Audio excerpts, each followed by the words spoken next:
Danielle Gonzalez, Here. Barbara Peterson, Here. Josefina Dominguez, Here.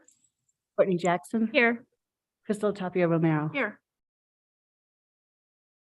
Community members may attend the APS Board of Education meetings in person at the Alice and Bruce King Educational Complex at 6400 Uptown Boulevard Northeast, or by watching the live stream on the Board of Education YouTube channel.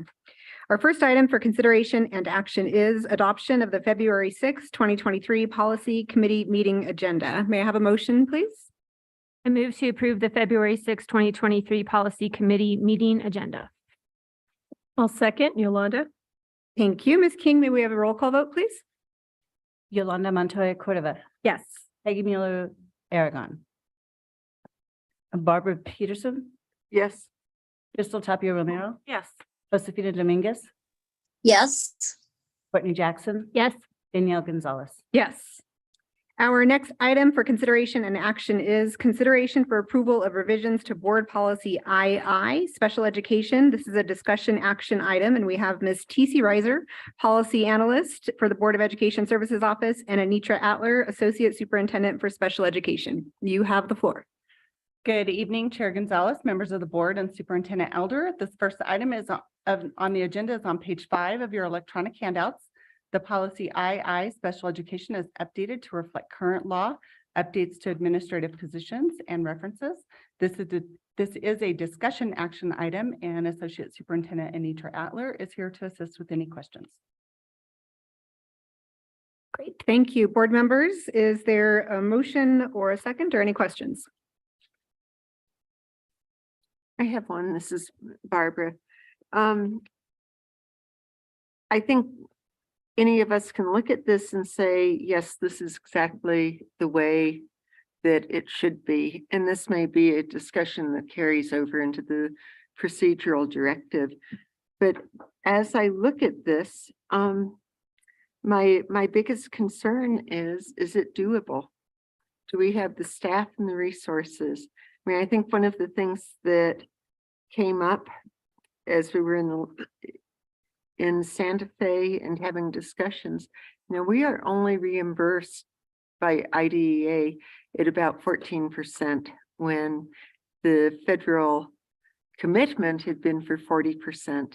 And I look at this and just know the stress that both special ed and regular ed teachers are under. And so, in short, is it doable? I think we all agree it's the right thing. Yes, ma'am. Chair Gonzalez and Board Member Peterson, thank you. The intention of us redoing our administrative procedures is really looking at incorporating the policy diet that was recommended, and also looking at the IDEA law and state laws and how could we best serve all of our students in incorporating all of these together. If you looked at our policies and procedures in the past, we were looking at about 90 pages of procedures. Most of those, if not all of them, were based on IDEA law and the New Mexico and MAC codes. So we didn't want to just reiterate the law over and over if we were following it. So many of these that we have are already in place, which you'll notice that is different in this new policy II is that it'll be supported by a manual of administrative procedures. This was a recommendation from the Council of Great City Schools when they came out to audit our department, and I believe it was 2018, I think, one of their procedures. So this manual has been in place, has been something that the department has been working on for the past several years. When we got the direction to revisit all of our policies and procedures, we did focus on completing this manual that will drive the work that we do in the department and really support the teachers in the work that we do with the students. So this is a draft so that you guys know that we are working on it. It is not ready for it to be reviewed quite yet. It is with our legal counsel, but it will support all of the work that we are doing in the department, and something that we will be able to sustain moving forward and really guide our department in the direction. I know one of the big concerns that came up with that audit was not having procedures in writing, getting mixed messages from different people, sort of a constant state of flux and lack of clarity about what real policy was. So do you feel like this will be a big step in moving forward on that? Yes, ma'am. I believe that this will help drive us in that direction. It's been in collaboration with the union, the teachers union. We've worked with our instructional council. So the special education department does have our own set of instructional councils. So we have a head teacher instructional council, what are the other ones, Ms. Gonzalez? Related service instructional council. So we are reaching out for communication when we're looking at communication and how are we reaching out. Our department is doing that work to get feedback. So we have collaborated with them. And you're right, they are looking for some good guidelines to guide the work that we do so that it's a consistent message to best support our students in schools. Well, thank you with that. I expect it will be, as the procedural directive is really developed, there will be more ongoing conversation, but I appreciate the step forward. Yes, ma'am. Thank you. Thank you. Do we have any other questions or a motion? I'll make a motion to approve the revisions to the board policy for special education. I'll stop there. I'll second. And then I just had, if that was okay, if I could, I know, and I apologize for being late. I lost You my have a badge, question? so I couldn't get in, so Board Member Mueller, that was a question? I have a question. Okay. I have some questions though. So I know that you all responded to some of the questions that I did have, but I just wanted some follow-up. So when it comes to, I know the response to my question about underrepresentation of giftedness. So what you said basically is that there really wasn't, that everybody who was supposed to be, who was identified was gifted. So I got that. So the part that I was confused about, because it says that there are certain populations that don't have to be addressed as it relates to addressing overrepresentation of certain populations. So can you tell me who are those populations that don't have to be addressed when it comes to overrepresentation? So is it the students with cultural differences, linguistic differences, lower SES, and disabling conditions? Is that what you meant? Yes, ma'am. Okay. So then the other question that kind of didn't get answered, and what I was trying to get to when I was talking about children that are in special ed classes, is that what I believe that I would see if we really looked deeper is that there would be an overrepresentation of those populations that you just said, right? An The four overrepresentation in special ed. yes, ma'am. So that would be the case. We are working on creating or updating a database. So you'll see it on the special education internalization or visualization this year, so that you will be able to see all of that current data for the interim data points, so that we can really do a better job at aligning the work that we're doing to support students and student outcomes. Okay. So my concern is always that there is an overrepresentation of those children in special ed, and maybe not so much in gifted. But what you said is the kids that were supposed to be in gifted, they are. So, so then my other question, I guess, about the gifted programs is they seem, I guess they're going to rewrite kind of what it is to be gifted. And you don't have that yet, correct? Right. There's currently there's legislation. They're in the process of looking at it's called the TAM. And that's the manual that guides kind of the work for gifted, and Ms. Reiser can speak to this better than I can right now, but they are looking at how we are going to identify and serve students with giftedness. So they are looking at possibly bringing back factors and other areas representing students who could possibly be gifted. And I don't even think I'm articulating that correctly. So excuse is me. there going to be, and I know you probably can't really speak to this, is there going to be a lowering of standards? Is there going to be like a 360-degree change of the definition of what it is to be gifted? Actually, I did have it in front of me. Okay. So they are looking at the cultural and linguistic factors that go into how we could qualify students for gifted. In New Mexico, giftedness it falls under the special education umbrella, but it's not something that we receive IDEA funds for, the Correct. funding for. So they are looking at how we qualify students. I know that it's a conversation that we've had this past year with some of our different groups. And do we look at some of their language factors? Would there be different points that we would use to address those? So they're in the process of looking at that and how we're going to address different factors for students. But we don't have all the. So does that information include yet. then, Ms. Atler, would that include like the language? So if you don't speak, and I mean, I know I've said this before, I've been in a school before where there were children who, the majority of them spoke Spanish, and there wasn't a gifted program for them. So is that something that perhaps they would address? Because I don't believe that a child who speaks another language can't be gifted, and they can be gifted academically and with all the factors that they look at now. That's my opinion from what I've seen in.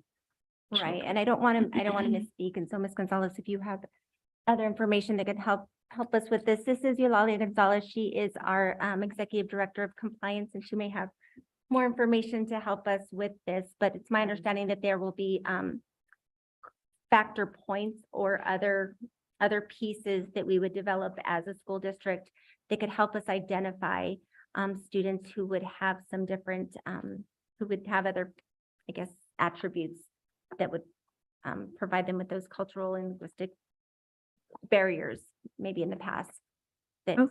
wouldn't qualify them for gifted. Okay.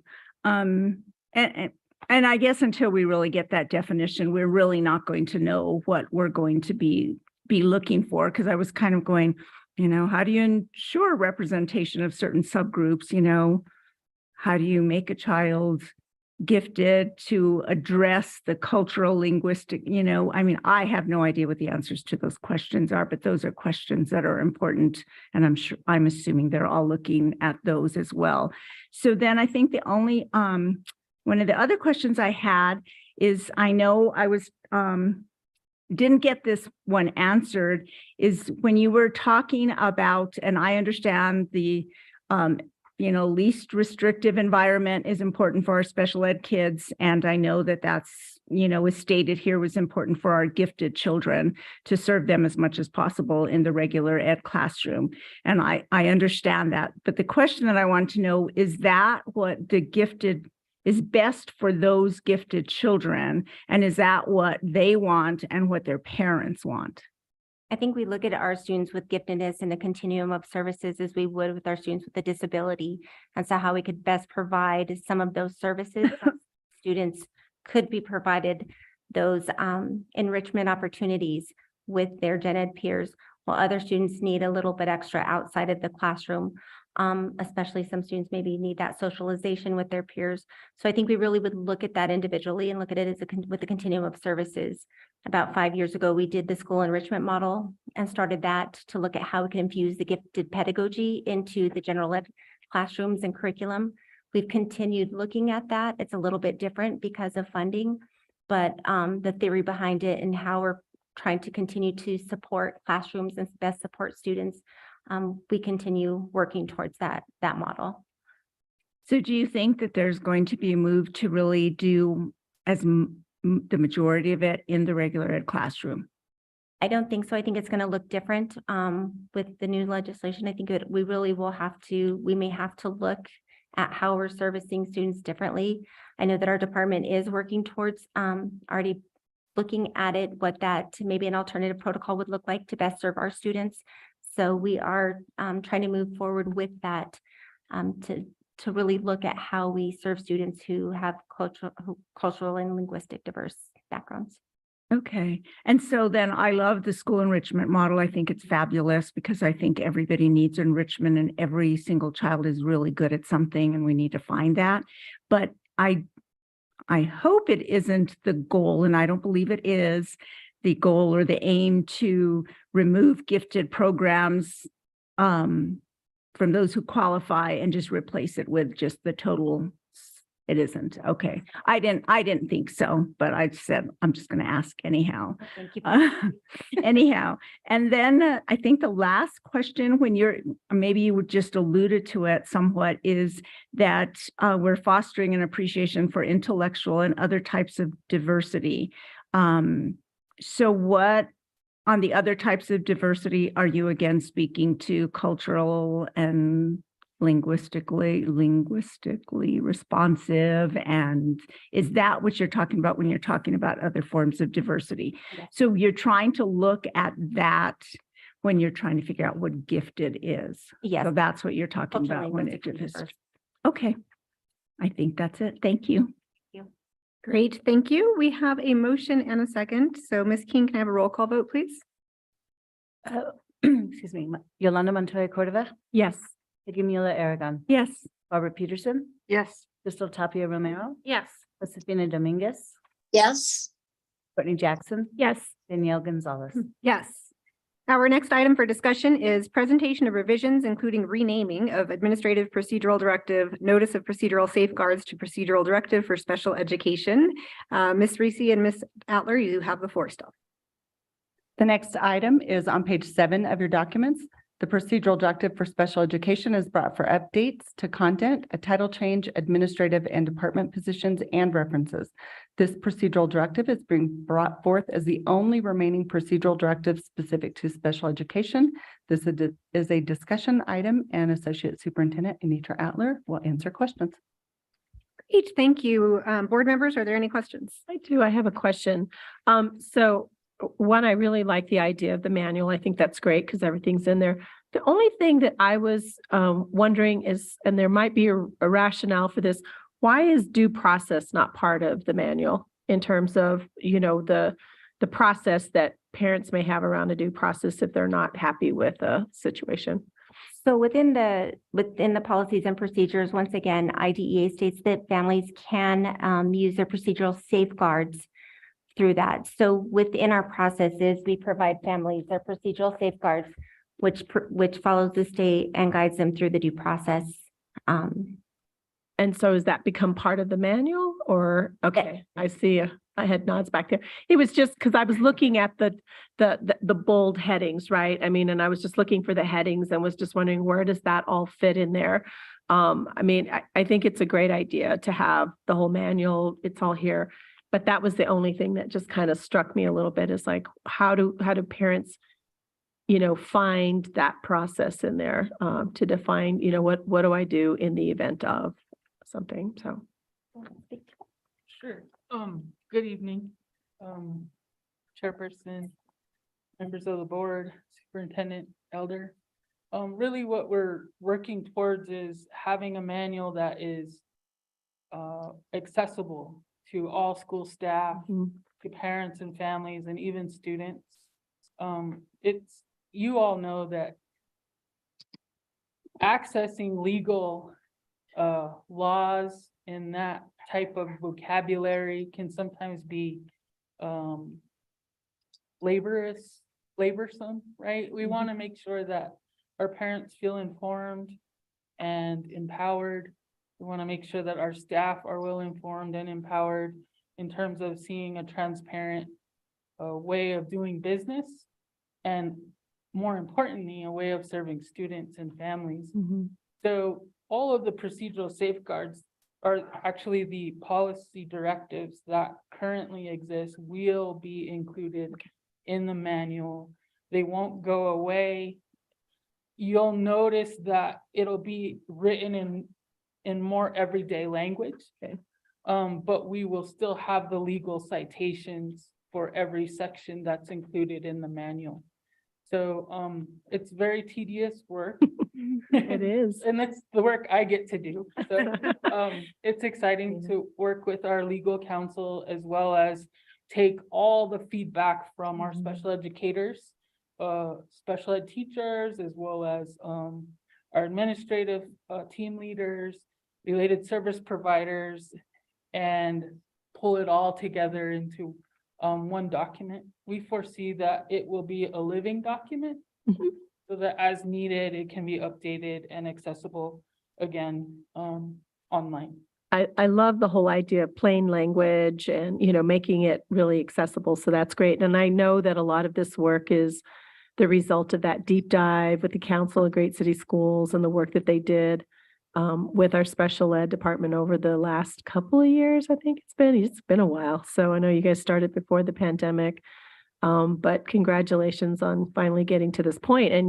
And I look forward to seeing that manual in plain language, because I think that will be really, really helpful for our students. And it's also a preparation for them in being able to step through our manual of operations and into a manual that is of standard operating procedures that are naturally occurs over on the DVR side, because that's what happens for students when they leave here, they go to that, and there's a manual that sort of outlines all of the procedures for them as well. So it's a great tool, I think, to get them sort of following that process and knowing that that's what they're going to go look for on the adult side when they start to transition in there. So congratulations on getting it done, and thank you for answering my question. Great, thank you. Other questions, Board Member Peterson? I have a question about, I know we have a legal obligation to students who are in private settings. And as I look at this, does that, just for my clarification and understanding, so that obligation doesn't go beyond identifying and evaluating? And if it's more than that, how are those services delivered, and how are we as a district reimbursed for it? So we have a child fine obligation to those students and families, so we will identify them. We will write not an IEE, it is an Individual support plan, ISE. service plan. Service plan, ISP, for the students in the private school setting. So that just identifies that they do have a disability, and then they will receive a very, very small amount of supports, mainly us going out generally and providing very minimal amount of services.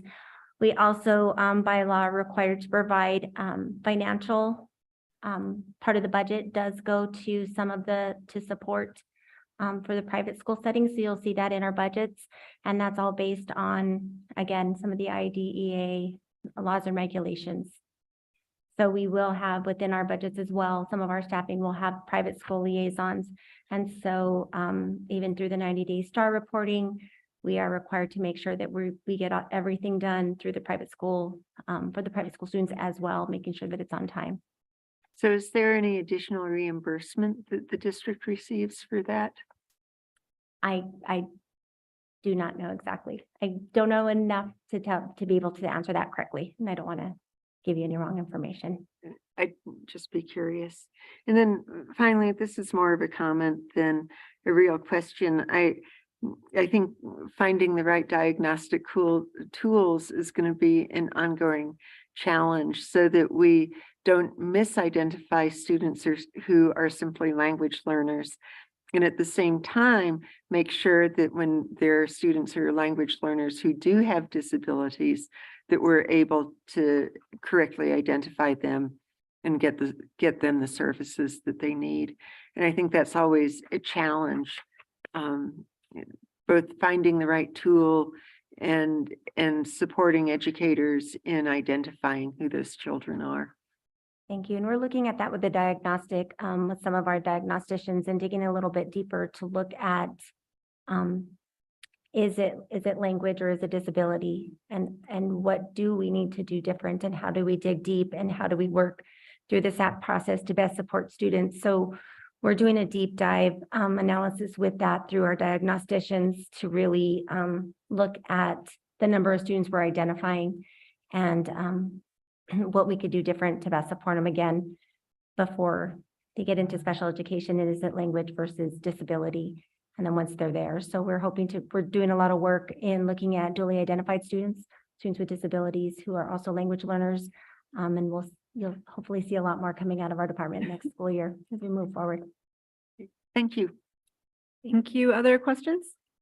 The only thing I would just ask, you use the word shall a lot in here. And I just want to make sure that you had to use the word shall everywhere that it was used. We will look at that. Okay, because on one of them, I thought the manual shall generally be exempt from formatting. And I was like, will generally? I mean, I would just look at all those shalls to make sure that in some of them, I'm assuming it's really appropriate. If you just double check that. Thank you. Great. Any other questions? Here, just one last question. What's our timeline on this? Is this manual going to be ready for like this next school year? Is that what our timeline is on that? Yes, ma'am. We Okay. are in the final processes of getting it all together. We're having our legal counsel look over it so that the intention is having it probably done by July to be able to have cabinet and the board review it and have it ready to be rolled out, training and everything else for the 23-24 school year, right? That's when it's Okay. 23-24. Thank you. Sorry, Board Member Dominguez, did you have a question? I do regarding, just like we are concerned about diagnosing bilingual children or language different children appropriately.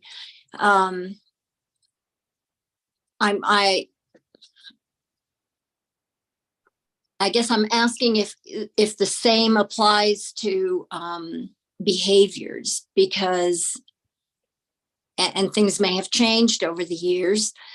Although I hear the same concerns from constituents. Sometimes children are going through a trauma and they exhibit really difficult behaviors in the classroom. And they get put into special education as behaviorally difficult. I forget the acronym. BD, behaviorally.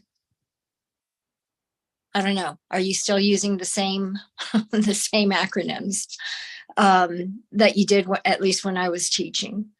And so, is there an effort to look at that?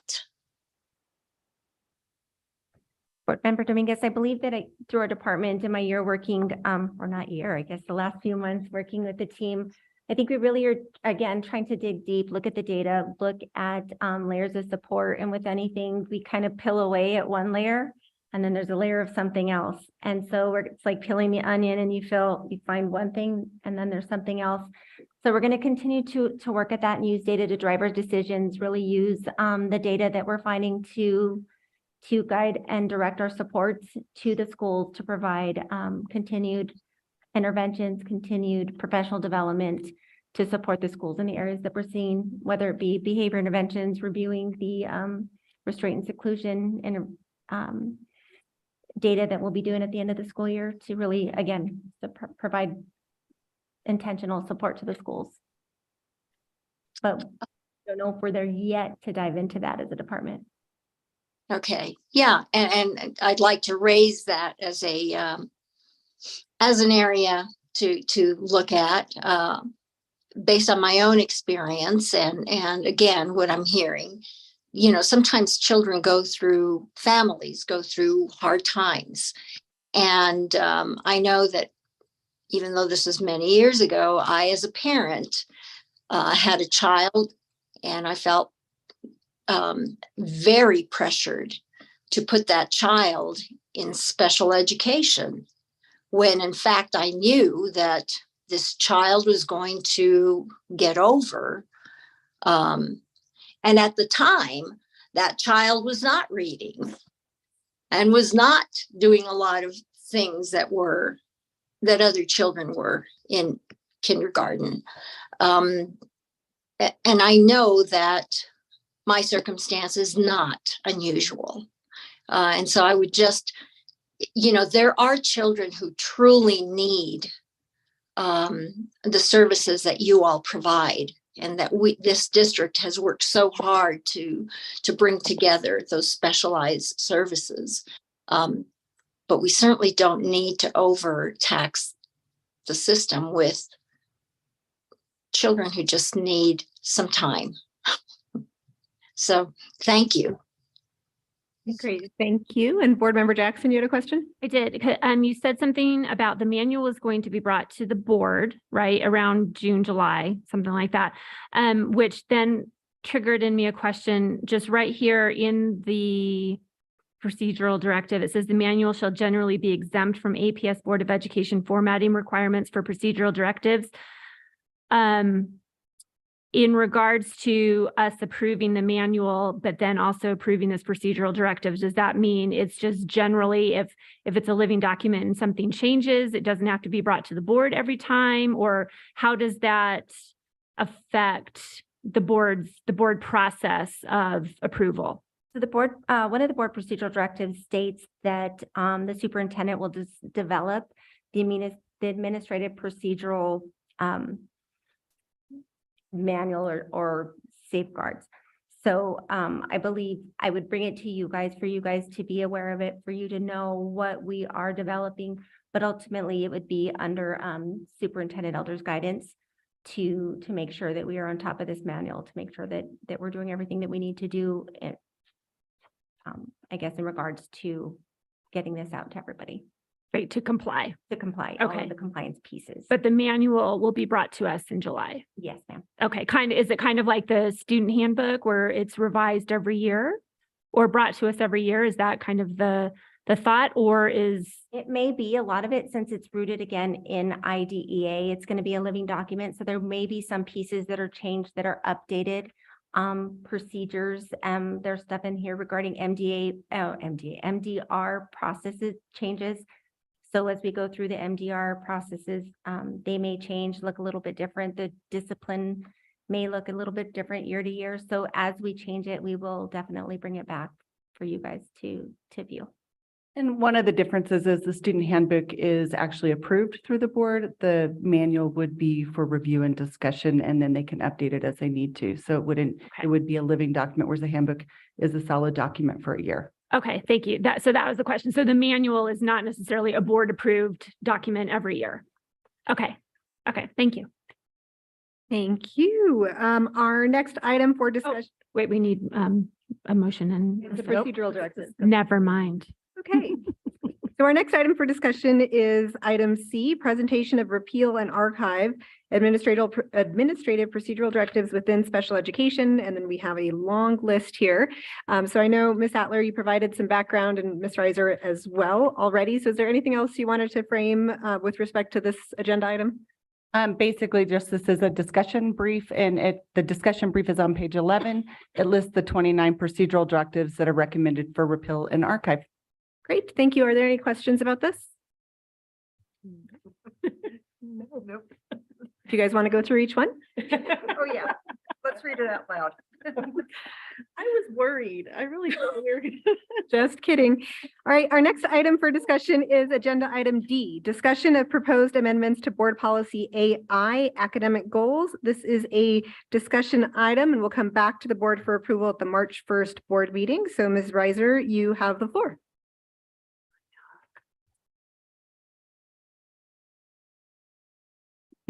These next 7 policies are added to the agenda with the intention of a first read. Because this is a first discussion to gather your input, these policies do not have all of the recommended suggestions from our departments. Not all of your thoughts have to be perfectly wordsmithed. I'll be working with Dr. Segura to help put these together. We will review all of your input from tonight's discussion, work with the departments, and bring the policies back on March 1st for your review and approval. So the first one is AI academic goals. That is on page 39 of your 139 of your documents. And we are recommending replacing academic plan with strategic plan and instructional framework. And this is a discussion item. I'll take notes. Thank you, Ms. Reiser. So as she noted, these are, it's an opportunity for feedback across all of these policies. And so I'll just open it up and see, does anyone have specific feedback or suggestions for IA academic goals?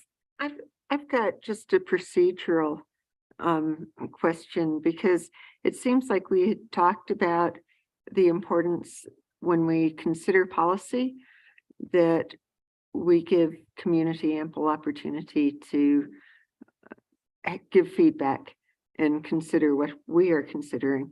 And I know these are mainly procedural directives, some of them are policies, but I am curious about why we're moving that up to skip the month for feedback. You know, the initial policy procedure that we had talked about on the board was to have a first read, have a month to get discussion, more thought, do any kind of revisions that are needed, and then give yet another month out. And so I'm just wondering what the urgency is for moving it to the March meeting rather than the April meeting. So I think it was largely about, it's not getting rid of the opportunity for feedback, that still we have the February 15th and 22nd, I think, are the two board meetings within February, 15th and 22nd. So there are two board meetings to provide opportunity for public comment before we get to the March 1st meeting. Is there a particular reason why there's urgency with these? I think one of them is largely because we're working on, the district is working on the strategic plan right now. And so a lot of the work that is in response to the goals that the board has put into place is starting. So we have to make sure that our policies that are aligned to that are also in place. Probably is, I mean, I would assume probably also because of the goals and the guardrails, like to make sure that our policies are aligning to our goals and guardrails as we move quickly forward with that. Is how I interpreted it. Are there other questions?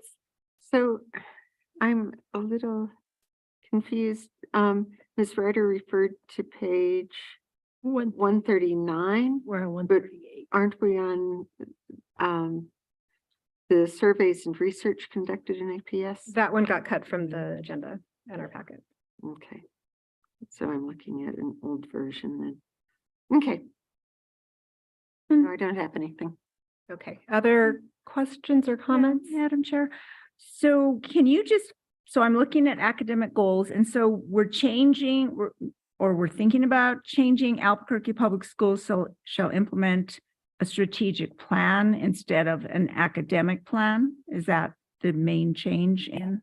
It would say a strategic plan and instructional framework aimed at improving academic achievement for all students with an intense focus on closing the achievement gap. Okay, I got the strategic part. That's what I have right now because we made changes after we posted, sorry. Okay. So would you like me to read it again? Yeah, all I saw was academic plan. So it currently says Albuquerque Public Schools shall implement a strategic plan and instructional framework aimed at improving academic achievement for all students with an intense focus on closing the achievement gap.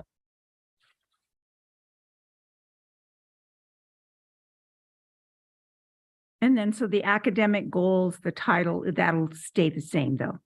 Yes, ma'am. Okay. And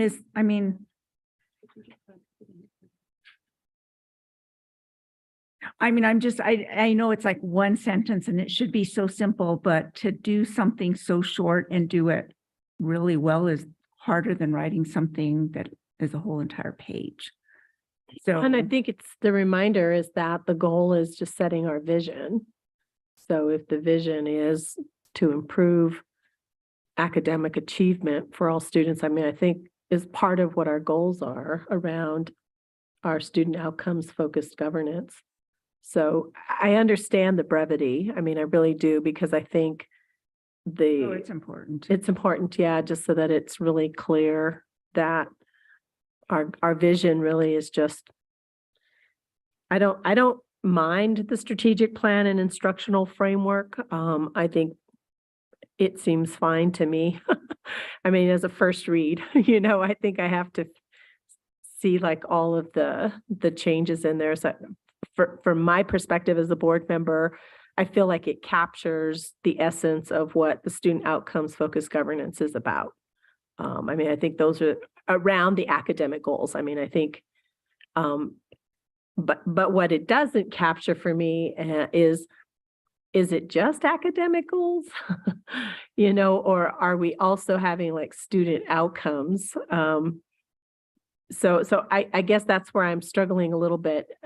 And I have to remember, Ms. Reiser, if like under the NMSA, you know, the school board association or the recommendation on IA, is it a policy specifically about academic goals? Is that the requirement? I believe it is. Okay. Okay, that makes sense. I mean, the only other thing that I would say is that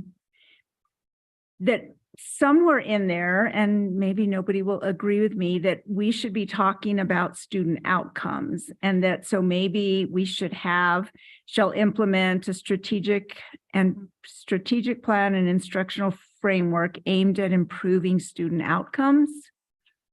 It's just a thought to try to get student outcomes in there somewhere.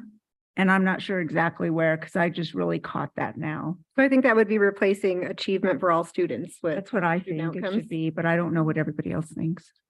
So what you're reading is Albuquerque Public Schools shall implement a strategic plan and instructional framework aimed at improving student outcomes for all students with an intense focus on closing the achievement gap. Does that work?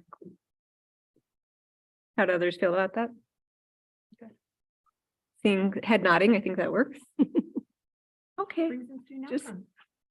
that's what I thought was important. It's missing, yeah, it's okay. Are there other suggestions or? So I had a suggestion, I guess, and maybe it's a question. With an intense focus on closing the achievement gap. And so where do we define the achievement gap for Albuquerque Public Schools? Would that be in the procedural directive, or does that need to be here in our policy, given that we decided to focus our academic goals on the Ozzie Martinez students plus Black students?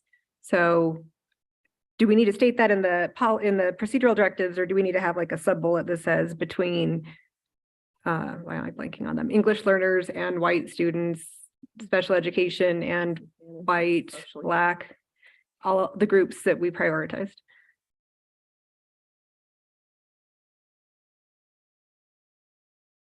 I actually believe that would be in the procedural directive based on your goals. Okay. Then I would recommend it to be in the procedural directive based on our goals. And then my second question was, and I think this is sort of similar to what Board Member Montoya Cordova was responding to. For academic goals, should it be just student outcomes, or should it also say something related to post-secondary readiness or life readiness? I don't know how others feel about that. We did set two goals, one related to post-secondary readiness and then one related to the skills that prepare students for life success, and then named them.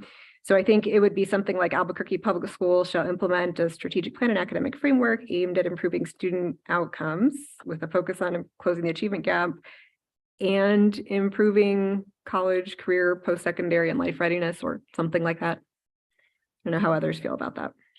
Would that be in the procedural directive as well, though, maybe? Well, it's part of the goal, because that's our overall goal, is not just to improve student outcomes, but to improve life readiness, post-secondary readiness. So the details then would be in the procedural directive. So, I mean, I'm trying to be pragmatic too, because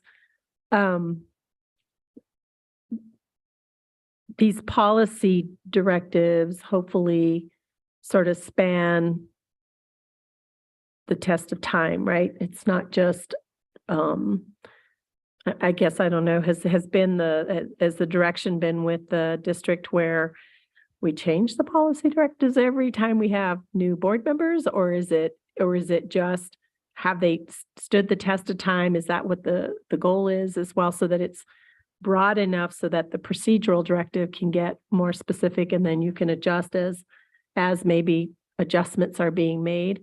I'm just curious about that. The policy should be your broad vision, and then the procedural directive should define it more Okay, closely with your goals. okay. I mean, and that's just what I'm just trying to think of how we would put that together. I think we stated that our broad vision is Mhm. academic improvement, post-secondary readiness, and life success, or whatever we called that fourth one. So I don't know how others feel about trying to add something relative to those goals as well. It still seems like that's fairly specific because as it is more likely that our goals will change sooner. I mean, hopefully we have accomplished our goals, so our goals will change sooner than the need for policy change would come about. I mean, on the one hand, I don't know that we'd ever say those weren't goals. Well, right. So I think on the one hand. that's the thing. What is the goal of academic instruction as our district? Is it just to improve test scores, student outcomes, or is it also to prepare kids for college readiness? So if no one else wants that, that's fine, but we did state that as our goal. So I just want to make sure that the policy is aligned to what we stated as our goals. I feel like saying student outcomes to me sort of implies, because it's like the purpose of school is to get to good student outcomes. And to me, student outcomes are also college and career readiness and life skills. I mean, that's how I interpret it, but I'm not wedded to that. So, I mean, if we could, it's a first read, I guess, write it in and we'll see what it looks like. But for me, on just my personal preference is, I like saying improving student outcomes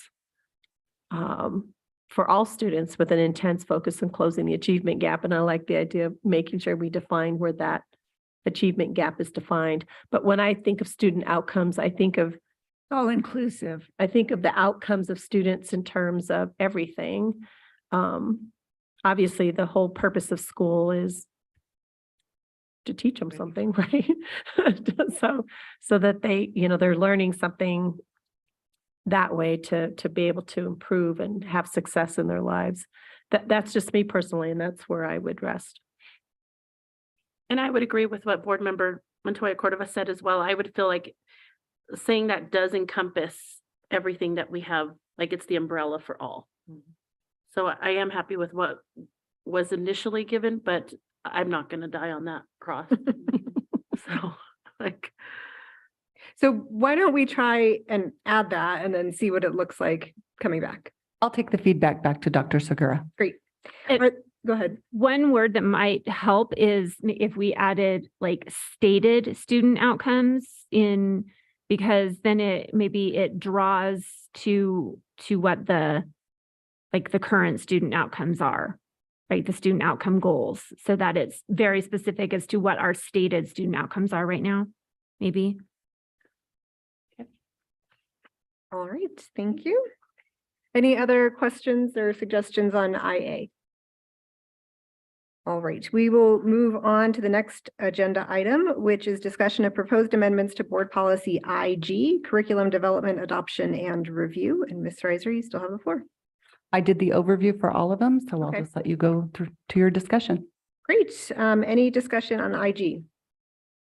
I just wanted to say that I think to keep up with the current times, as the superintendent or their designee, taking away the his, hers, just saying their designee, on those others, just moving forward. I actually like this one. I don't have any other changes. I just want to move into that language preference.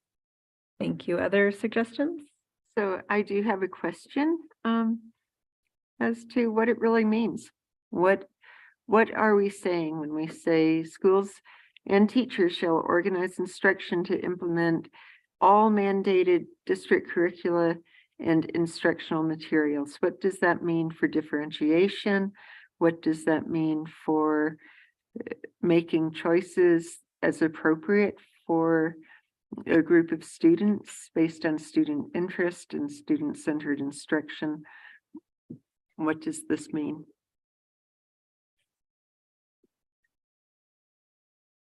That's certainly up for your discussion tonight. It's one of the items that was put in here, so it's for discussion as to whether or not that stays. Well, and I think part of it is the vision is put here and then the details are in the procedural directive in terms of what does it mean, but I don't know if others have suggested edits or Board Member Peterson, if you have suggested edits that might clarify that for you. At the very least, I would see striking all. Organize instruction to implement mandated district curricula and instructional materials. It seems to me like following all mandated curricula and instructional materials is important, but I don't know how others feel about this sentence. Well, I'll jump in here. I personally feel that particular word is important because I think we do need a standard of consistency in what's expected throughout the classroom and through the teachers. And I think many times we read this and we immediately define that we're taking away the teacher's ability to use their knowledge to draft a curriculum that might be appropriate for the students, you know, for their teaching style. But I think we have to keep that standard there because then we do have too many open doors, you know, and I think it really takes away from what the principals may want to, you know, have some oversight within their particular schools, and it allows for a little bit more structure. So personally, I'm for leaving all mandated. Okay, others? Yeah. You go ahead. Board Member Jackson, go ahead. No, I was trying to pull up, I mean, one of the stated goals that we all agreed on was to have district curriculum. And so, I mean, again, this policy just, sorry, I've got too many tabs open here. It's just a balance between what the goal is that we all agreed on, and we're aligning it with policy. And so, I mean, it's just making sure that everything that there's no discrepancies within what our policy documents say. So I'm in agreement that I believe that it should stay, and it creates continuity, like we were talking earlier about the special ed manual. There's so many different pieces of information that can get out there that until we can consolidate it all into one place, so everybody is on the same page and everybody knows what compliance actually looks like in the special ed department, we have to work on making sure that all of our documents say the same thing. And if the goal that we all agree to says district curriculum and instruction material, then our policies need to reflect that as well. Thank you. Board Member Muller-Aragon. Okay, and I will also go again to the shall. There's lots of shalls in here, and I think they should just probably be wills.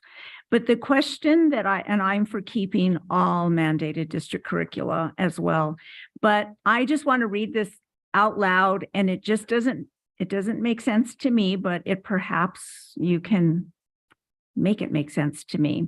So on the second sentence, it says schools and teachers shall organize instruction to implement all mandated district curricula. So that makes sense to me. Shall mandate that they implement all mandated district curricula. But then when you say, well, shall organize instruction to implement instructional materials. So I don't know that you implement instructional materials. That would be like technology programs and other things that aren't But curriculum. not just, I just go, how do you implement them? Just a thought, if there's another word that might be better there.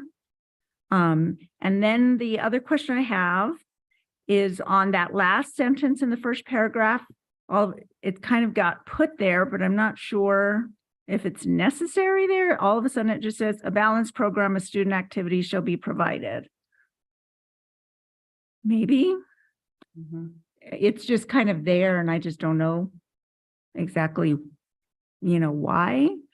And then when it comes to Sorry, this, before you keep going, Yes. Member Muller-Aragon, So this is carried over from the previous policy, Correct. so I don't know that we know why that's necessarily in there. So I think we should discuss whether we suggest striking that sentence or suggest defining balanced program of student activities in the procedural directive or an alternative. So before we keep moving, I just want to see if there's other reactions to that final sentence on a balanced program of student activities shall be provided.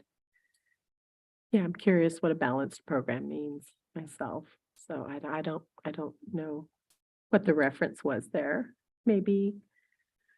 Maybe that's just a question for Dr. Segura and whether she Mhm. thinks that stays or needs to be clarified as defined in some other way. Well, actually, Madam Chair, I kind of wonder if that doesn't go way back to when we started to introduce title programs. Sounds like balance. And we started talking about Or- bringing in programs for both females and males and, making sure there was a balanced program. Mhm. Jeez. And this has not been updated since 2013. Okay. That's the Well, language. even then. Well, and then of course but even since then, we've talked about, do we have a nice balance in terms of athletics, fine arts, technologies, GROTC? Happy to remove the language if that's what the board's will is, but I just. Just seems out of Define place, it. that's all. Okay. I mean, that's all. So I think the general suggestion is check with Dr. Segura if there's some reason to keep it. If there is, make it clearer. If not, cut it. And then on the second paragraph, the last sentence on the second paragraph, if you could just rewrite, say what you have to say there, but just rewrite it. It just seems a little, choppy. Superintendent or, their designee will present the curriculum program the district will adopt for review by the Board of Education. And I think you can shorten it somehow. Probably just taking program the district will adopt. Like Will present the simple, curriculum for review by the Board of Education. Yeah. Okay, anything else, Member Muller-Ardoin? I don't think so. So Member Peterson? I am going to go back to all mandated district curricula because we did not all agree.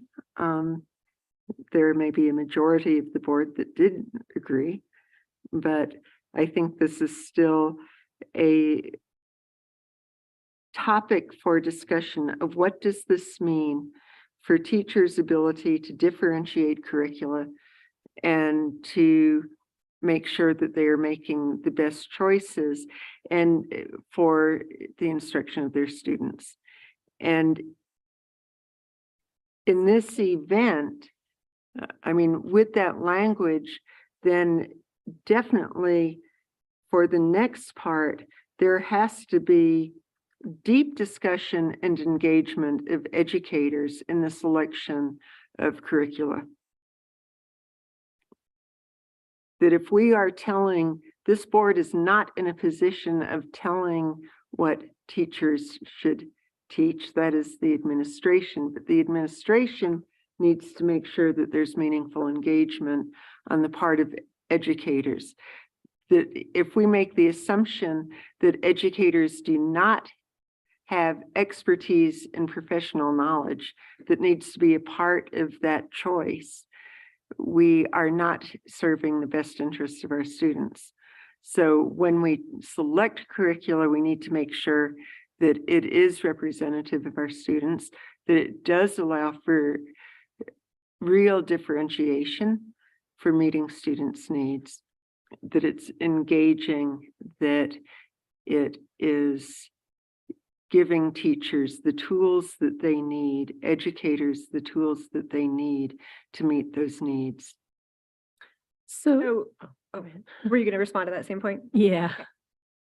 I was just gonna say, so board member, would it be that at the end of something like this, where it says all mandated district curriculum and instructional materials, that balances differentiated I want to say something that I'm lost on the word balance because it's there. I'm trying to wonder what it was, but that somehow honors or supports or still enables differentiated instruction. I mean, I think what you're trying to say is that without the mention of differentiated instruction and the ability or the purpose of that or the reality that occurs in some instances, Would that help if it was just called out at the end?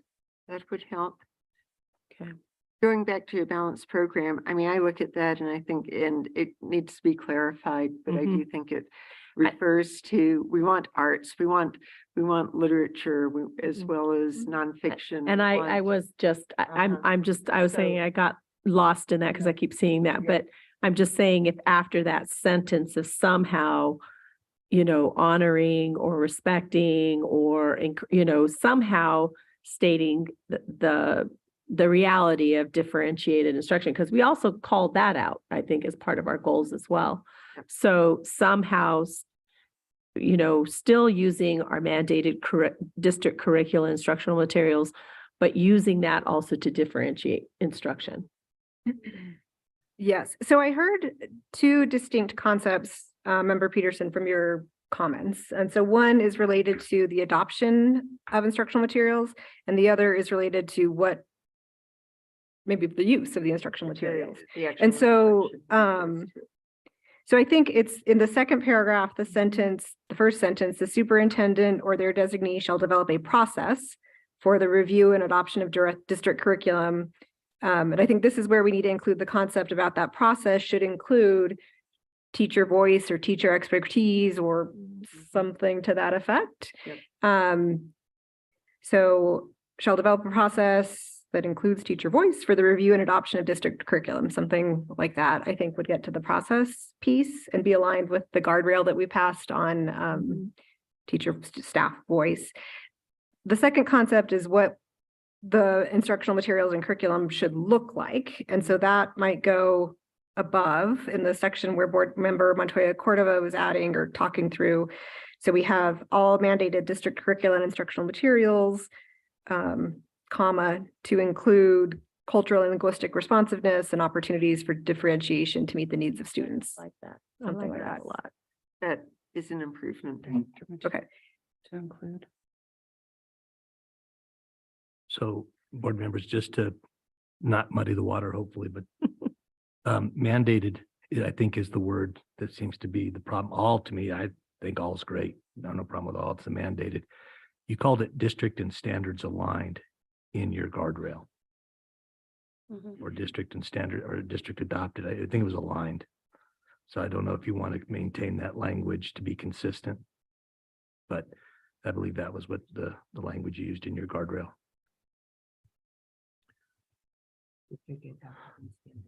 Well, so I don't have it. So where do we stand right now on some of the suggestions? Because I keep going back, like, we are responsible for setting instructional policy. The board is 22-5-4. We set the instructional policy. And absolutely, we need input when we do that. We set the policy, we, turn it over to the administration to implement it. So I guess where have we landed on the language, the suggestion of the languages, this language changes, but at the same time, it leads me to kind of the next question of the what if the district and standards aligned curriculum, the mandated curriculum, however we want to state it, what happens if that is not, what happens if that does not occur? Like, is that language that needs to be added into the policy of what if it is not done with fidelity? Is that, something that needs to be added? That can't be added to policy. That's procedures and policies, and that's on the administration. You can't add something like that into policy. We When the procedural understand directive comes forth, then we could consider. procedural what that would look directive like. is probably not going to have a lot of language revolving around what actual steps would occur, but there would be in the negotiated agreement and in the training of what we're working with our principals and our staffs as far as what's expected. And I do think when we get down to it, we're talking about that first teach. There needs to be some consistency in the first teach. That's what you guys are referring to when you talk about this curriculum, where the teachers have the ability to augment and develop is when they come out of that first teach and kids are struggling. But we need to have some consistency, we believe, in the curriculum across the district. But there are variations of curriculum because we do have a few different, and so one section of town may have said, we're really much more comfortable. We see better results from our students here in this type of curriculum. Or we may look at the results and say, you know, you really can't defend it. And we need you to really think about being consistent with everyone else. But as far as mandated curriculum, that's difficult. There's approved curriculum. And when we get into mandated curriculum, we really talk about some curriculums that specific to special education, for example. We have students who require very specific programs, very specific curriculums. And if that's what has to happen, then we have to do it. That's federal law, right? So that's where I think the variation is. But again, I understand where we're trying to get to, and you can leave it and see what happens. But I think that's probably where I'm worried that we're going to get into well, what does that mean? And when do we do it? So I think to respond to Board Member Jackson's question, it would be helpful for the procedural directive to include language similar to what you just said, Superintendent, around needing consistency in the first teach and providing opportunity for differentiation, et cetera, to address unique student needs. So some type of that language in the procedural directive. And then I want to come back to, again, the word mandated. And so the language that we included in the guardrail was district and standards aligned. So I think the suggestion is schools and teachers will organize instruction to implement all district and standards aligned curricula and instructional materials. That's better. Okay, that work? Yeah. Okay. But can we read it as a whole? 'Cause Mrs. Reiser. We can try. We do have quite a few notes, and Assistant Superintendent Joyce Gormley has joined us. She's making notes because she's working on the procedural directives Great. as well. So I'm hoping I caught this, but the superintendent or their designees shall provide district curriculum that is consistent and aligned with state requirements, New Mexico content standards, New Mexico instructional scopes, and district goals. Schools and teachers shall organize to implement all district and standards aligned curriculum, high quality instructional materials, and district developed scope and sequences. High quality. To include culturally and linguistically responsive, high quality instructional materials. We have it in 2 places. Kind of, sort of, we get there, but it's first read. So we're going to have an opportunity to see it before the next board meeting to make sure that we've got it. And I think then the second, can you read the second paragraph? The superintendent or their designee shall develop a process, and I've got that highlighted yellow so that we can fix that wording.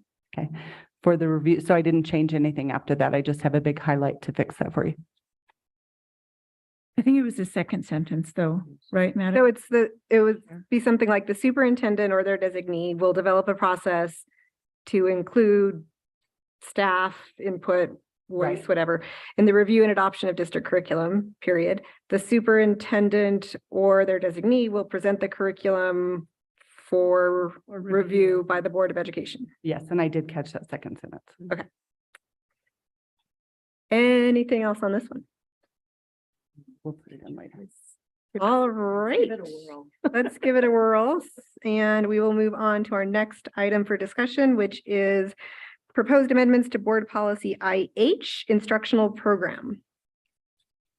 So any comments or questions, suggestions on this one?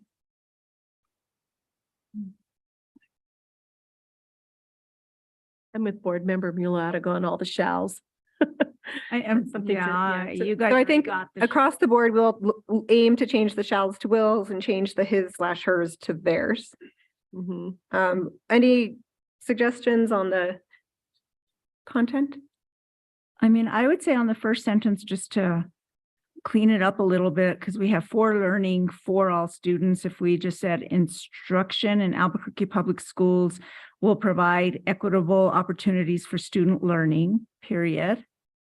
And then the second sentence, if you could just help me that at least quarterly, the superintendent shall report to the Board of Education evaluating various aspects of the instructional program and strategies for improvement in the program. It just sounds, it can be made better. So I don't know if at least quarterly, the superintendent shall provide an evaluative report to the Board of Education on various aspects of the instructional program and strategies for program improvement, maybe? So I think that, oh, go ahead, Board So Member wouldn't Tucker. this be happening anyway through his reports related to okay. So we're putting it in policy here, Okay. because it's not. So I think that actually what I was going to suggest is maybe this is another area where we highlight and just try to make it align to the language for progress monitoring under student outcomes focused governance. So we know that at least quarterly, we want the superintendent to report back on the academic program, and we just want that language to essentially mirror the progress monitoring for student outcomes focused governance. Okay, Member Muller-Aragon, did you have other comments? No, Okay. just trying to make that just more clear. And I think if we do it that, what you just suggested, that should just work better. It'll just flow better, I think. Perfect. Other comments, edits, or suggestions or questions?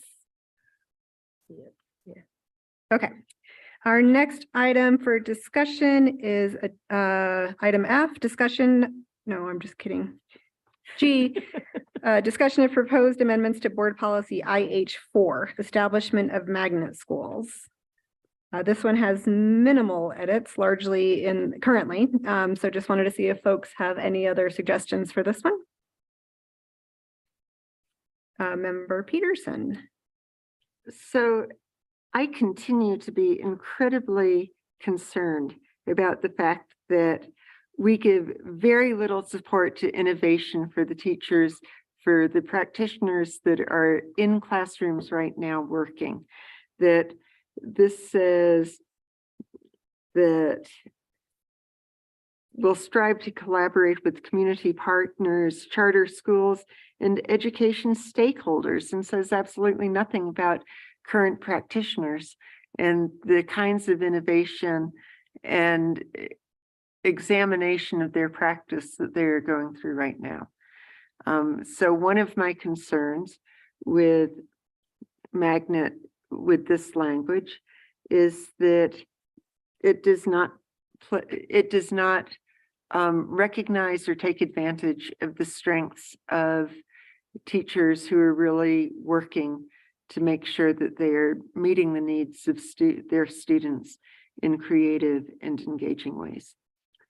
First up, the other thing about magnet schools, and I think Sorry, before you keep going. So I think as a potential change, then it could read Albuquerque Public Schools will strive to collaborate with community partners, charter schools, practitioners and non-magnet schools, and education stakeholders, ... something like that. that is way better. Okay, so just want to give them a chance to capture that. And okay, thank you. Go ahead and keep going. And then the other thing is that I think that we need to make a very strong effort to make sure that the development of magnet schools does not alter necessarily their relationship to the communities that they're already a part of. And we sort of had this conversation when we were looking at when we had the right sizing discussion, that we have schools that are based in neighborhoods and they may be in a perfect situation to become a magnet school.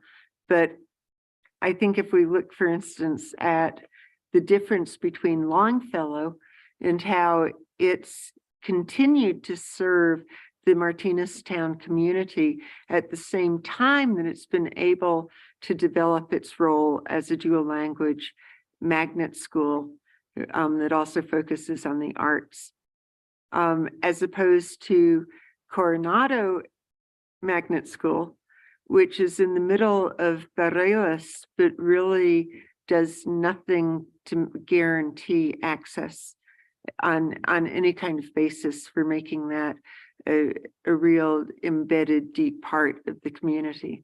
So that, for instance, the students that are in right around within blocks of Coronado end up at Dolores Gonzalez, Lew Wallace, or East San Jose. And I think that we do not take advantage of those kinds of specialized programs in a way that really fosters strong community at the same time that it fosters strong program. And I don't think those two things have to be mutually exclusive. Thank you. Members, do you have any, we'll stick on this topic for a minute to see if there's any language we could propose adding potentially. Well, yeah, so I wonder if it would help, because this is a discussion that comes up routinely, right? Like whenever we discuss magnet schools and that we want the demographics around. So I wonder if it would help to add language that kind of ensures that the demographics of the magnet schools reflect the demographics of the schools that are already there. And that we include that in the policy. So, you know, perhaps Albuquerque Public Schools will ensure the demographics of students enrolled in magnet schools, including race, gender, and socioeconomic status, reflect the demographics of the district-wide student population. I like that. I'm looking at Superintendent Elder and I don't know what he's thinking, but I'm thinking that's going to be a difficult thing to ensure. But I agree. I don't know what you agree. Okay, I read his face. I mean, we have created, in the case of Coronado, a school where people can come and get bilingual instruction. And it was done to save Coronado. Quite frankly, it'd probably be closed. And if we don't have those, that's a school that serves a population. Magnet schools as a general rule are in the neighborhood. We've moved away from the popcorn model. A lot of, like we talked about this 100 times, but you know, we used to have a period where somebody would get an idea and poof, we had a magnet school. And as long as that somebody was there, it was a good magnet school. And then once they left, you just saw the general decline over time because the passion and commitment just wasn't there. Coronado remains unique. We've managed to maintain a very unique and powerful program there that the community really likes. I understand the concept of trying to reflect, the reality is the great majority of our magnet schools reflect that. I don't know what we do with CEC because those kids come from all over the city and everybody benefits from those programs. I have no idea if they would reflect the Martineztown neighborhood. Sorry, just to clarify, what I heard from Board Member Jackson was not necessarily that the demographics have to reflect the neighborhood, but reflect the district overall and strive to language. So what I wrote was APS will strive to ensure the enrollment of magnet schools. And I stopped writing because you kept going too fast, but will reflect the enrollment of the district overall.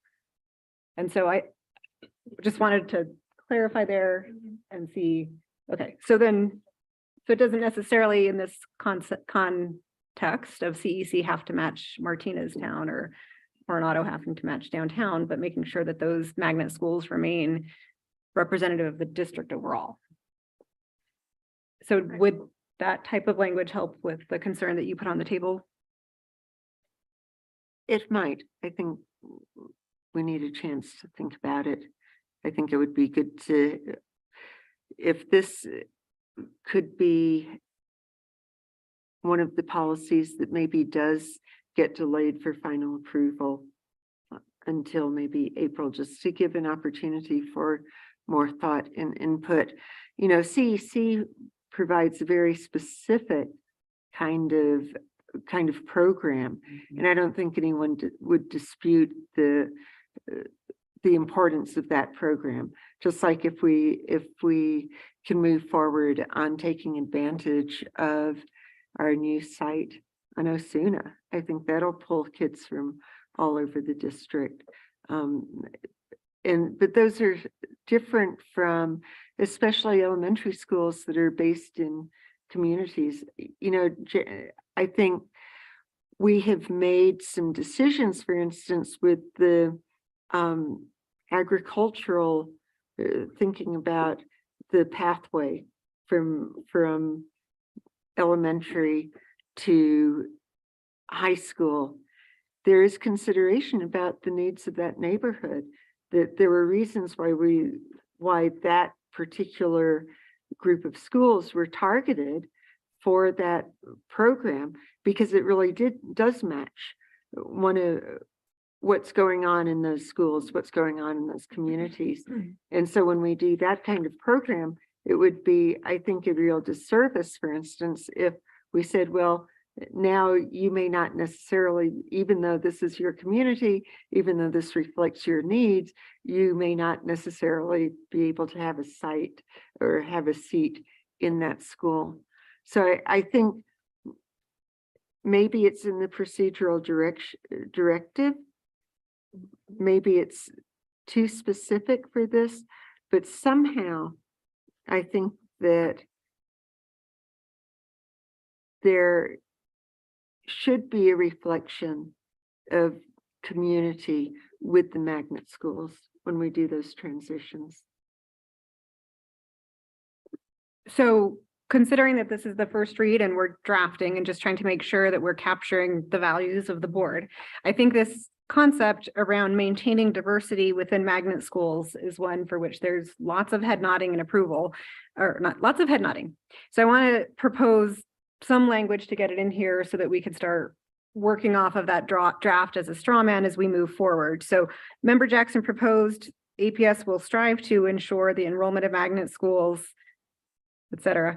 So if we add that I think that's one concept that we can noodle over and get feedback from the magnet schools team and others before the next read and decide if it goes to March 6th or a subsequent meeting, March 1st or a subsequent meeting. The other concept I heard, so we have in here, Albuquerque Public Schools shall strive to collaborate with community partners, charter schools. We added practitioners. Is there some other way of engaging the community that is a value of the board that you think ought to be included in the policy? Or is this just a recommendation that when the procedural directive is considered, it's attentive to community collaboration? So what if it read,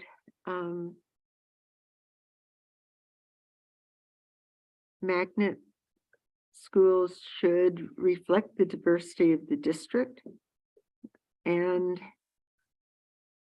address the needs of the community, and something that's rather vague, but lets it be more specifically addressed in the procedural directive. So I think the first concept around the diversity was captured in Member Jackson's edits. The concept around capturing the needs of the community is a different one. So I just want to open that up for feedback and see if others have reactions to that or suggestions for specific edits. Well, I have a question now that we're spending some time on this. Are the new hubs that we're proposing, the new early childhood hubs, would they be considered magnet school? The early childhood, no. It would just be a larger attendance area. Okay. Although I suppose, well, and I don't know this, we haven't worked out these particulars, but I suppose if a parent worked in the area and wanted to transfer their child to that, they could. But I don't think we think of them as magnet schools, no. Okay, only because I'm now on that one sentence where it says shall collaborate with community partners. And I would want to ensure that that type of program was collaborating, with the needs of the district, community programs, that are currently in the area, that we're not duplicating our efforts, but that's a whole different conversation. But it just sparked that question if that was considered to be a magnet school. That's a good question. I mean, it's like, and should we start out in this conversation here with like, what is a magnet school? So that we could make sure that we're establishing magnet schools, but we understand what a magnet school means. Because I was surprised on the list of magnet schools, for example, that School on Wheels was considered a magnet school. Because I think for the community, I'm not sure that they when they think of the word magnet school, I think they think of it in a different way, right?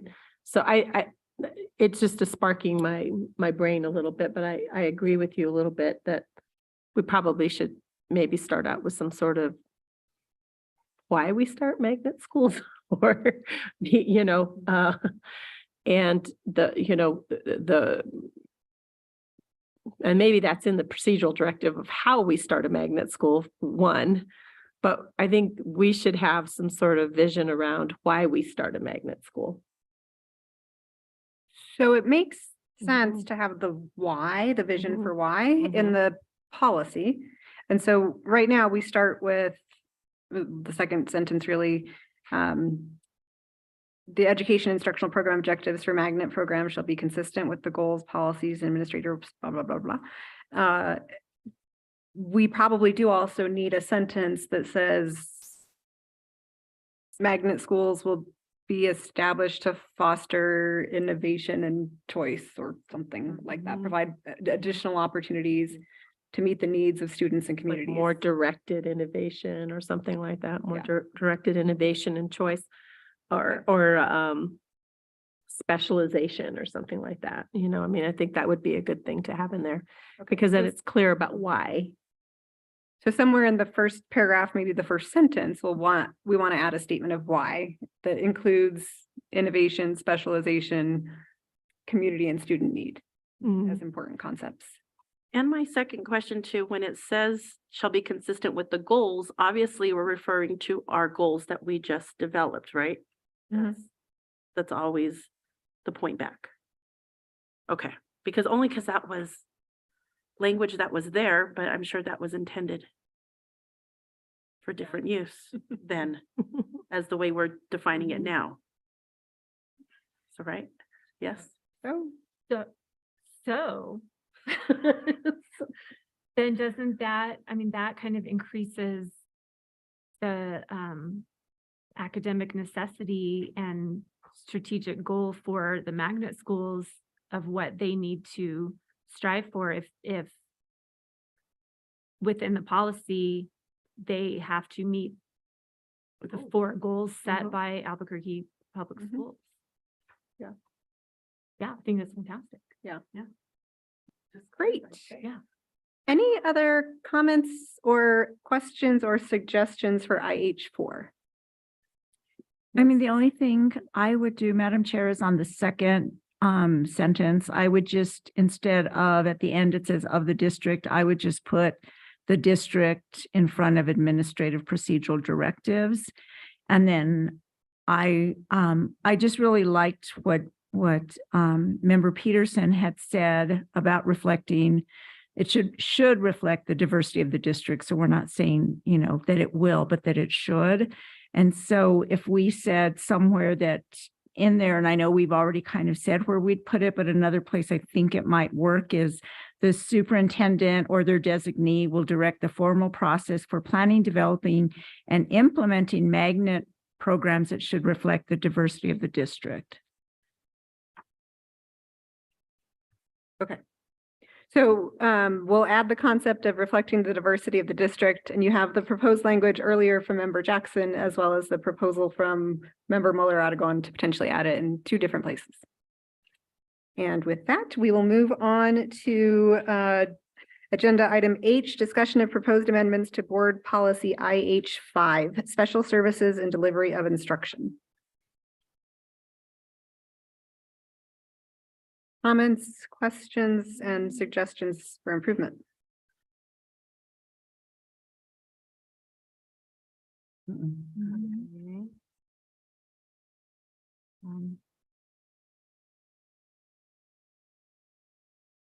So I had a suggestion then. So at the end, we have schools shall immediately inform the parents, guardians of a student who qualifies to receive instruction through a program when the school is made aware of a student's extended absence due to medical injury or illness. So I would propose just adding a sentence after that that just states that that instructional content should also be aligned to the district and standards approved. What did we say? District and standards aligned curriculum and goals or instructional program or whatever, something like that. Other questions or comments on IH5? So saying so kind of have it mirror the language that was placed into the academic goals into IA,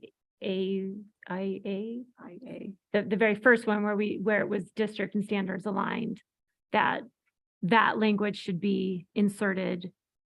Yeah, something like that, to be clear, that just because a student is getting special services delivered because of their medical injury, those aren't watered down, lower quality special services. Still prepares them for graduation, academic progress, et cetera, et cetera. Yeah. All right. And all I would say is on the first sentence, to try to make it more, we get it in the second paragraph, but in the first one that we're really talking, or I'm assuming that we're really talking about long-term medical absences, correct? Is that what this is all about? So I think somewhere we get that in the second paragraph, but in the first, it seems like so broad, like special service will be made available. So it seems like it's so big. So I don't know if there's something that we can do to just specify what we're talking about.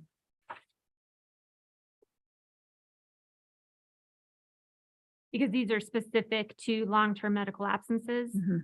So I agree with you. When I first read it, I was like, what are the special services? Whoa, what kind? I added for long-term medical services into that first sentence as well. That would be great. So for what it's worth, when a kid's in the hospital for multiple days, they do get educational services there, at least at UNM. Unfortunately, I had that experience. All right, we are, any other on this one? Okay, so our next item for discussion is discussion of proposed amendments to board policy IH8, community schools.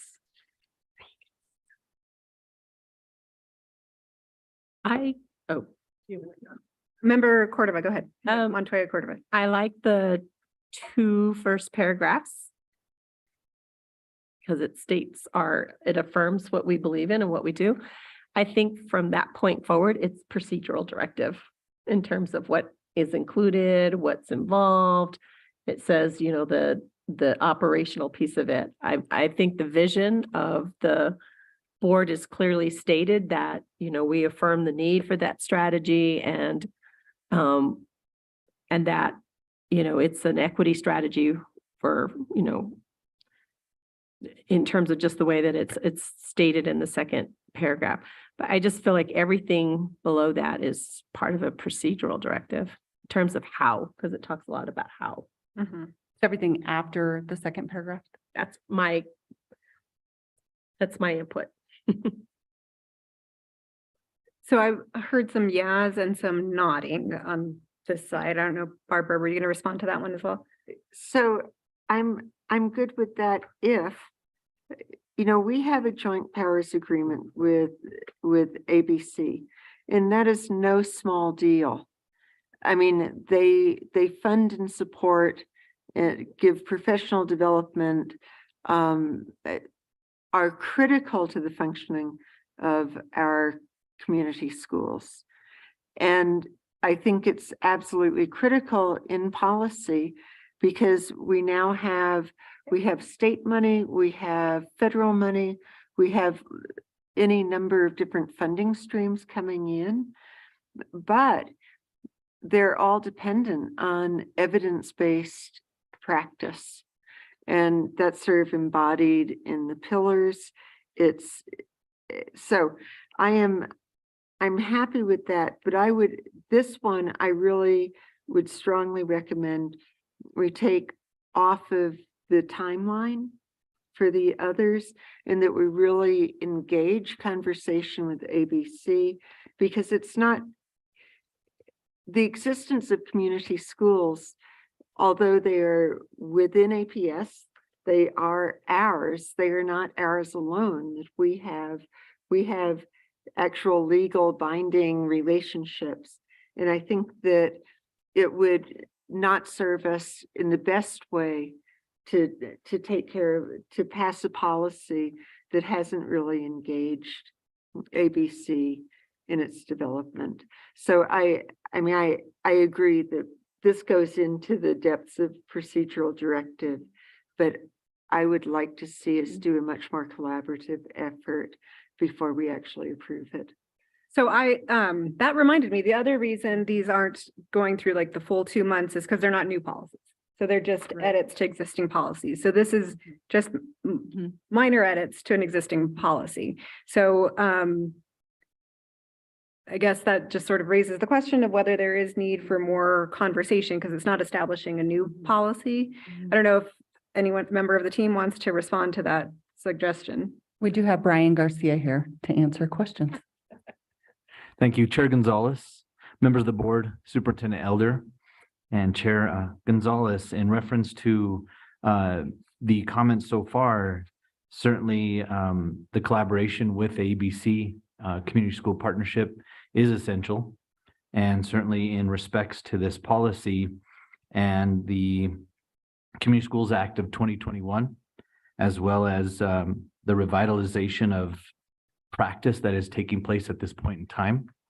There is the need for collaboration. However, in review of the existing policy, in using the words of member Montoya Cordova, capturing the essence, the movement from the 4 pillars to the 6 key practices appear to be in alignment with what's currently stated in this policy.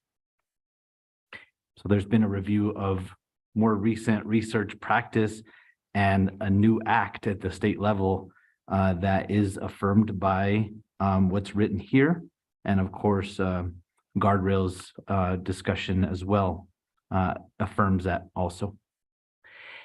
You know, one of the other things that I will go back to where I was saying that first sentence in the 3rd paragraph is important to keep then as part of the policy that Albuquerque Public School Board of Education commits. It's in the superintendent's participation in the partnership. Or that would be an important piece of the policy, but because it is stating that firm commitment that when we believe, we affirm the strategy, we love what it does, it is an important piece of what we do, and we commit to being part of that. Then I think everything after that is still a procedural directive in terms of the how we're going to get that, because that could also change as things may change. But I don't think it's a watering down or a taking away of our commitment to community schools. I think that makes sense, keeping that first sentence. I know member Muller-Aragon had some comments, questions, but before I go to you, I wanted to stick on some of this discussion here and a little bit related to what Mr. Garcia said, is the concept of the essence of community schools and how do we capture what that is? Because that's what we're committing to. And so I think we want to be clear that it is an evidence-based model. There are pillars or guidelines or a framework for it. And that feels important to maintain here so that going forward, it's not anything could put a stamp on community schools and say we're a community school. So I'm not sure where or how we capture that sentiment because it feels important to keep within the policy. I agree. So does it, like I said, I'm not sure where we put it or what it looks like. Does anyone have a suggestion? And so maybe I'm ripping off of you and I agree.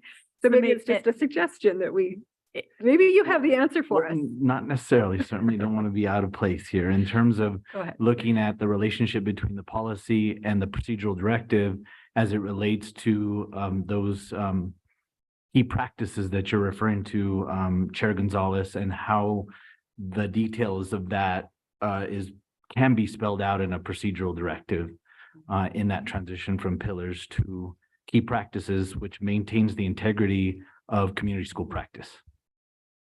So I agree with that. I think the suggestion was, how do we add language that states it has to be an evidence-based model? So maybe just somewhere in the first paragraph, we affirm the need for a strategy to identify and support the development of community schools, comma, based on an evidence-based model or following an evidence-based model or framework or something like that.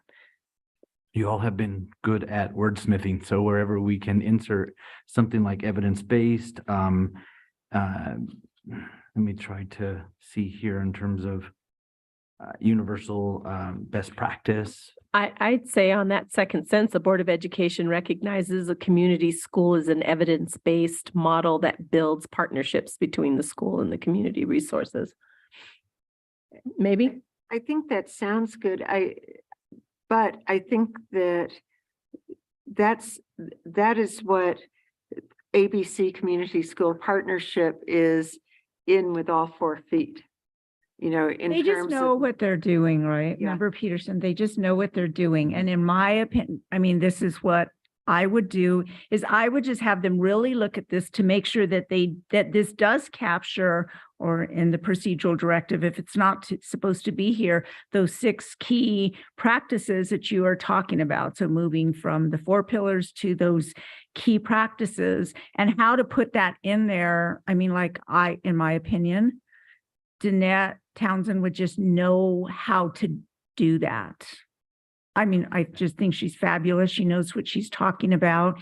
And that's what I would move to do. I would also make sure in here that I would add, because there's so much more to the community schools, obviously, than we're putting in here, I believe, is that I would make sure that I would add on that first paragraph, this last sentence, community schools shall focus but not be limited to, and make sure we put something like that, because I think there's a lot more to it than just the integration of academics, health. There's just so much more. And I think if we make sure that we leave that, and I think you can probably capture some of that as well, but I would really like somebody like Ms. Townsend to just kind of look at this.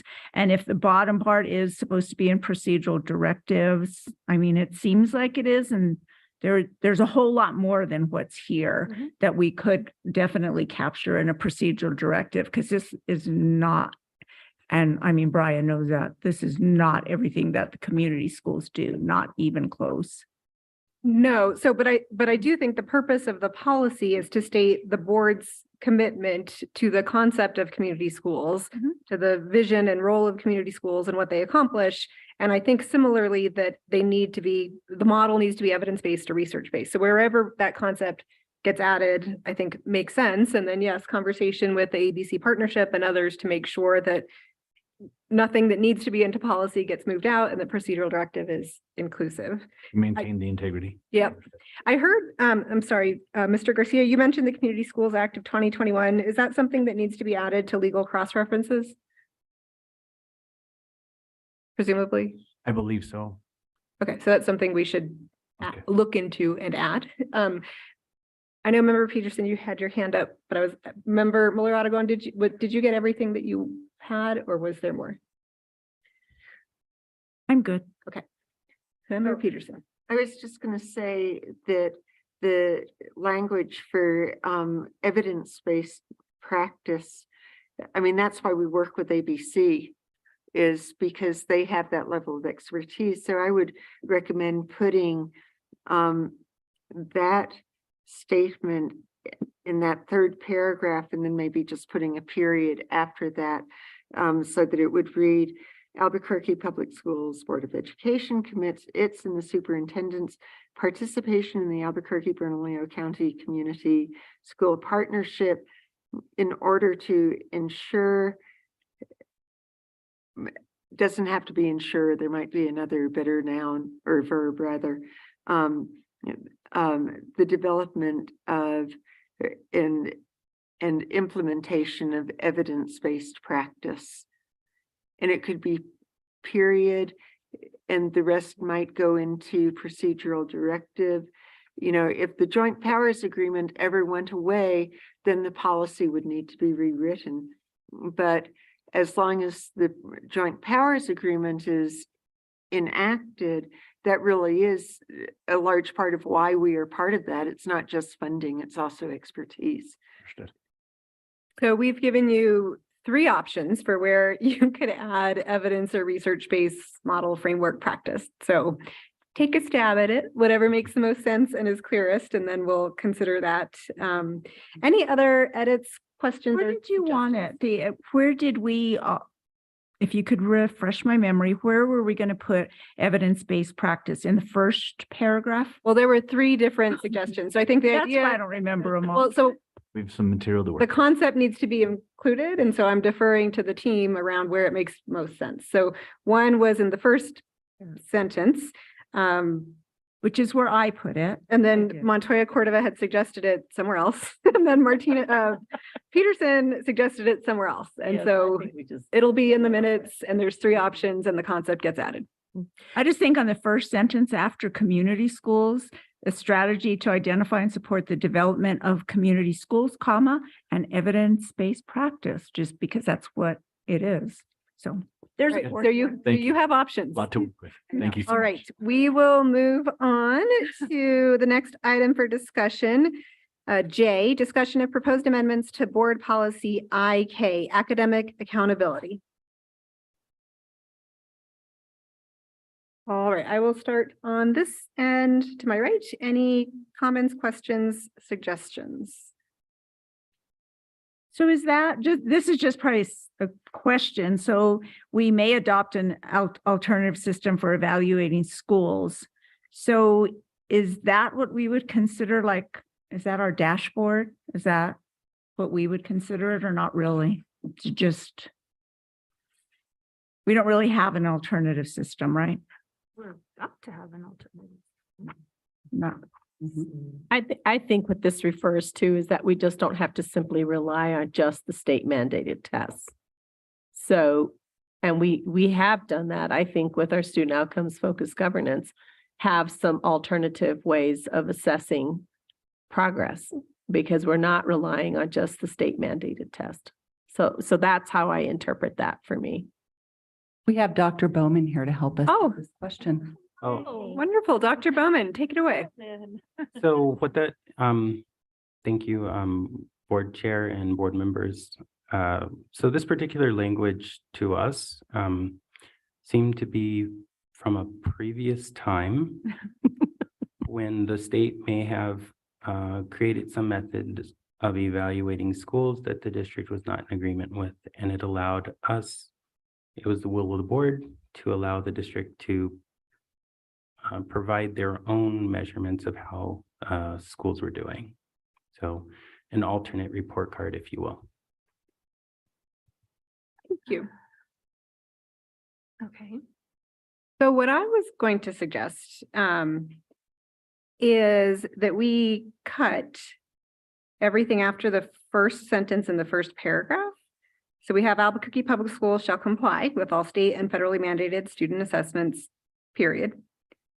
Then continue on to Albuquerque Public Schools shall periodically report to families, et cetera.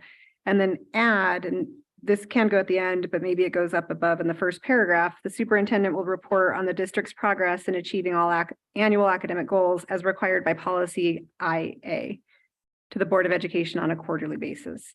So just referring back to this quarterly requirement that's already in place in IA and clearing out some of this extra that's here. I don't know how others feel about that. I'm seeing some nodding on my left, on the right, and more nodding on my right. Can I get you to restate that? So it was the superintendent shall report the district's progress in achieving all annual academic goals as required by policy IA to the Board of Education on a quarterly basis. I'm sorry, I talk fast. I mean, it makes sense. The superintendent Writing it down. shall report the district's progress in achieving all annual academic goals as required by policy IA. And that could be period there.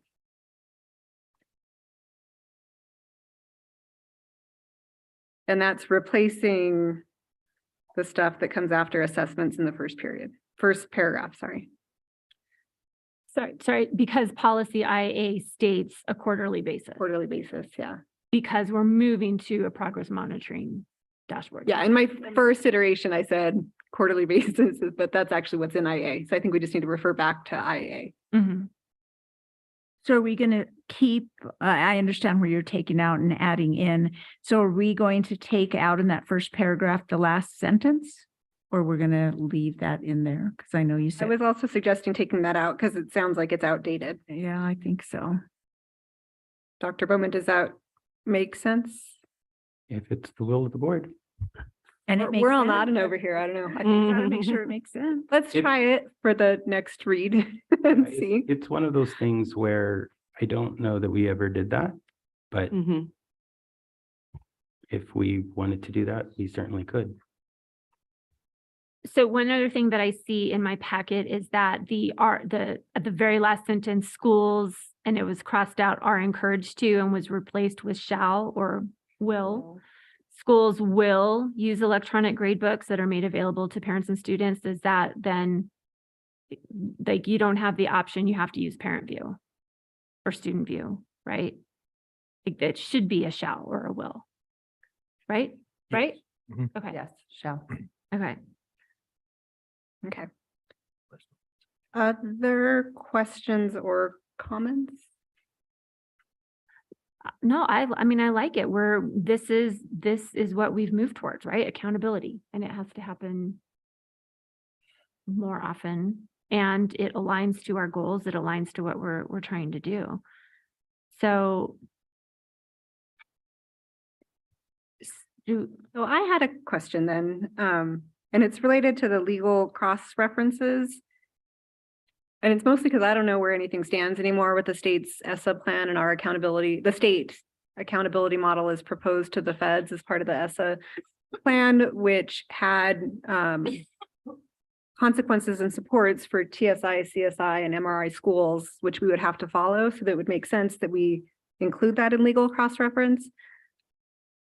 But I guess that's my suggestion, is that we include that in the legal cross-references. My butt was going to be like, I don't even know where that stands anymore, but it is Oh, it's funny. related uh, to Madam federal law. Funny you bring that up because I sat in a presentation on Friday at the NMSBA on that. And we're fine as far as the district, as far as our reporting, we've done what we were supposed to do. But there are a lot of issues around that particular piece of legislation and the tool that the state's using. To the point that, and Dr. Bowman, I'm kind of looking at you because you've heard the horror stories too. Sorry, when you say the tool the state's using, you mean that's how they're determining? Yeah, Their it's CSI, a tool they use. We enter the data and that kind of gives you a sense of what's a TSI, what's a CSI. Because of the pandemic, it kind of fell apart for a couple of years. Yeah. There's some debate as to whether or not we're going back to that or what the new system's going to be. I mean, obviously you can add whatever cross-reference you want. We're going to follow the law either way. So that's what I was just suggesting, is that we add the legal cross-reference, and knowing that everything's kind of wackadoodle right now at the state level, that has to be what it has to That's be, but we actually have to cover Pretty the, good definition of technical what I term. heard. okay. I'm almost positive the state data person said kind of the same thing. So it does not sound positive. Okay, so we will see how we can add a legal cross-reference. Dr. Roman? Yeah, so the legal conference, the cross-reference that is there, I think actually might be the one that you need, because section 22(2)(c)(1) and everything following it includes everything from the state assessment to the school improvement strategy to remediation programs to grading. All of that stuff is in that legal cross-reference. So we can absolutely check it again, but this one is pretty big. So what I was suggesting is the legal cross-reference is the federal law, the 2015 Every Student Succeeds Act, which required that all states put together an accountability plan. And so regardless of where our accountability plan stands at the state level, we should follow the federal law. Okay. Anything else on IK?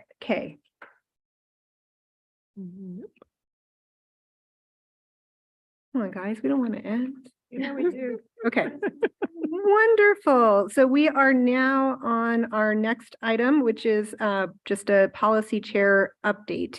And so really just wanted to use this opportunity to try to give a bit of a look ahead around the corner on what's coming up and sort of where various policies and big things stand. because part of it is an effort to review policies in a way that aligns with our policy diet and our focus on student outcomes, focused governance, to make sure that everything is sort of following along on that same trajectory.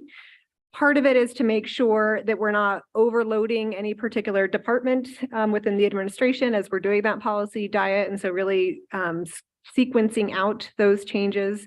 And then part of it is just sort of other policies that we need to update because something has happened at the state level or the legislature, or even the federal level, or whatever else. And so all of that in mind, what is coming next is for March and April. Those will be the finance policy and procedural directives and the superintendent evaluation policy and procedural directives. So the finance policies are also in sort of in the way that we just went through all special education and instruction. It would be that batch of policies and procedural directives that come next for finance.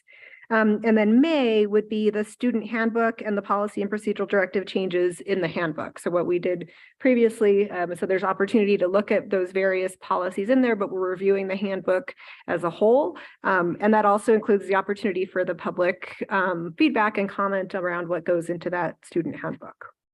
So are there questions around what's ahead? Yes, can you say it one more time? Slow. And the timeline. Yeah, just the that. timeline. I got finance policies April, I got that. And I got Yes, student I handbook. got May. student handbook. student handbook May. You are all correct. So, So is, so I will repeat it more slowly. I'm Just sorry. bullet point it for me. March and April are the finance policies and procedural directives, Okay.